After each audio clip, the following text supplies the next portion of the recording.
சிவகங்கையில் ஆபத்தான முறையில் ரயில் தண்டவாளத்தை அரசு விடுதிகள் மற்றும் காப்பக குழந்தைகள் கடந்து செல்லும் அவலம் கவலையை ஏற்படுத்தியுள்ளது.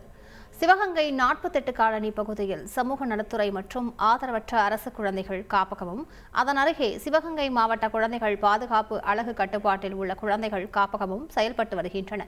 இங்கு தங்கி படிக்கும் மாணவிகள் கோர்ட் வாசலில் உள்ள அரசு பெண்கள் மேல்நிலைப் பள்ளிக்கு சென்று வரும் நிலையில் காலையில் காப்பகத்திலிருந்து பள்ளிக்கு அரசு பேருந்து ஒன்று இயக்கப்படுகிறது. ஆனால் மாலையில் வரும் பேருந்து கூட்டமாக இருப்பதால் இடம் கிடைக்காத மாணவிகள் 4 கிலோமீட்டர் தூரம் நடந்தே வரும் அவலம் ஏற்பட்டு உள்ளது. அத்துடன் ரயில்வே மேம்பாலம் சாலையை கடந்தும் ரயில் தண்டவாளத்தை ஆபத்தான முறையில் கடந்தும் அவர்கள் விடுதிக்கு வரவேண்டிய நிலையில் இருக்கின்றனர். இந்த சூழ்நிலையில் மாலையில் பேருந்துகள் ஏற்பாடு செய்வதற்கான முயற்சியில் ஈடுபட்டுள்ளதாக சமூக நலத்துறை அதிகாரிகள் தெரிவித்தனர்.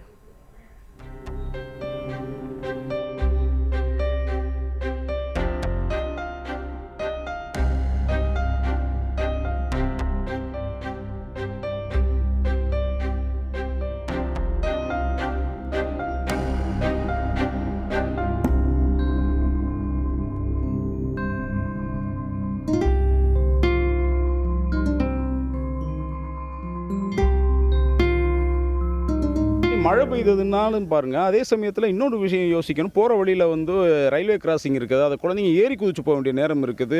மாலை வேளைகளில் பல ரயில் அந்த பக்கம் கிராஸ் பண்ணக்கூடிய சூழ்நிலையில் இந்த குழந்தைங்க ஆபத்தாக அதை பார்க்கும்போது மனசுக்கே ஒரு மாதிரி ரொம்ப பதபதைப்பாக இருக்குது.